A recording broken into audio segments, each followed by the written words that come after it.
Looked at the national debt clock and asked the one question that actually matters. The United States owes $38 trillion. Japan owes $9 trillion. The United Kingdom owes nearly £3 trillion, about 100% of our GDP. The entire planet collectively owes $315 trillion. That is 3 times the size of the entire global economy. But here is the paradox that defies common sense. If every nation on Earth is in debt, who exactly do we owe? Martians? The answer is uncomfortable.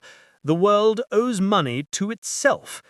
But this isn't an accident. It isn't bad bookkeeping.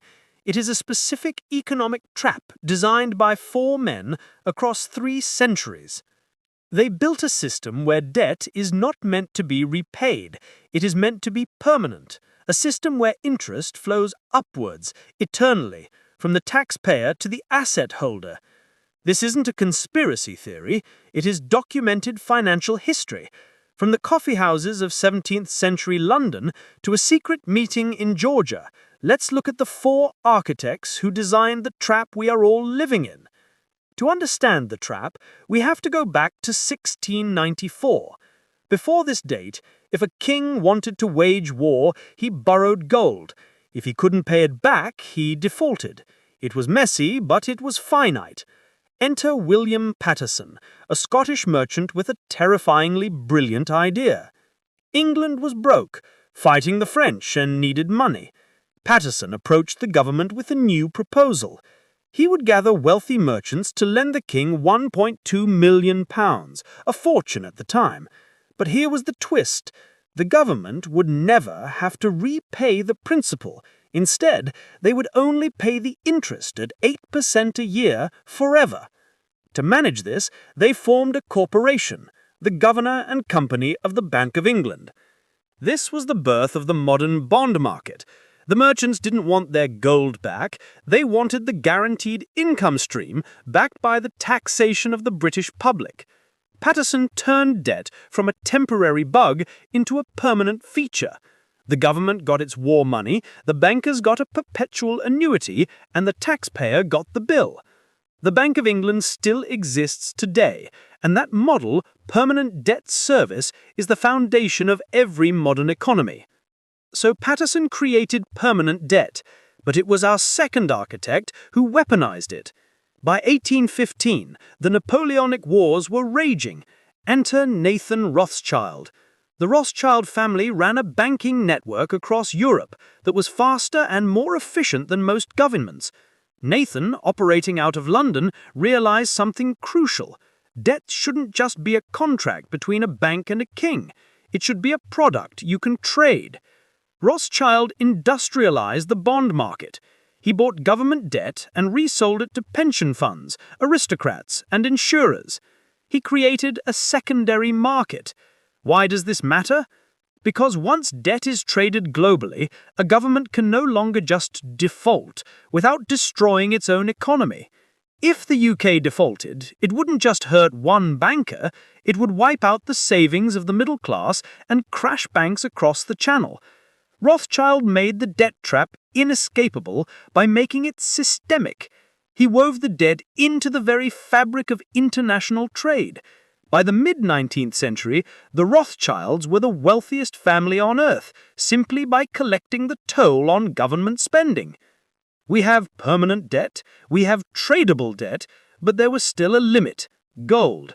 Banks could only lend what they actually had. That brings us to architect number 3, J.P. Morgan. In 1907, America suffered a massive financial panic. Morgan personally bailed out the system, but he knew one man couldn't sustain it. The bankers needed a lender of last resort, an entity that could ensure the borrowing never had to stop. In 1910, 6 men met secretly on Jekyll Island to draft the legislation for the Federal Reserve. They couldn't call it a central bank. Americans hated that idea. So they called it a Federal Reserve System, a mix of public appointees and private bankers. Passed in 1913, this changed the physics of money. Before the Fed, if the government wanted to borrow, someone had to save the money first. After the Fed, the central bank could simply create money to buy government debt. This decoupled debt from reality. It meant the demand for government bonds was now infinite. As long as the Fed was willing to print, the government could keep borrowing. Morgan and his associates ensured the debt trap was no longer limited by how much gold was in the vault, it was now infinite. By the 1970s, the system was global, but developing nations, Mexico, Brazil, Argentina, were cracking under the load. They couldn't pay. Enter Paul Volcker, chairman of the Federal Reserve. To kill inflation in 1980, Volcker hiked interest rates to 20%. This saved the dollar, but it bankrupted the developing world, who had borrowed in dollars. Mexico defaulted. The global banks were on the brink. Volcker and the IMF established the final rule of the trap: extend and pretend. They didn't forgive the debt. They lent these countries more money to pay the interest on the old money. But this new money came with strings. Sell your state assets, privatize your resources, and open your markets. This turned debt into a tool of political control. The debt is never extinguished, it is just restructured. The country remains sovereign in name, but its economy is owned by its creditors. So here we are, 2025. Paterson made the debt permanent, Rothschild made it tradeable, Morgan made it infinite, and Volcker made it enforceable. Today, global debt is the foundation of our money supply. If the US or UK actually paid off their debt, the bond market would vanish, and with it, the collateral that underpins the entire banking system. We are not paying off this $315 trillion. We are just servicing the interest. Who gets that interest?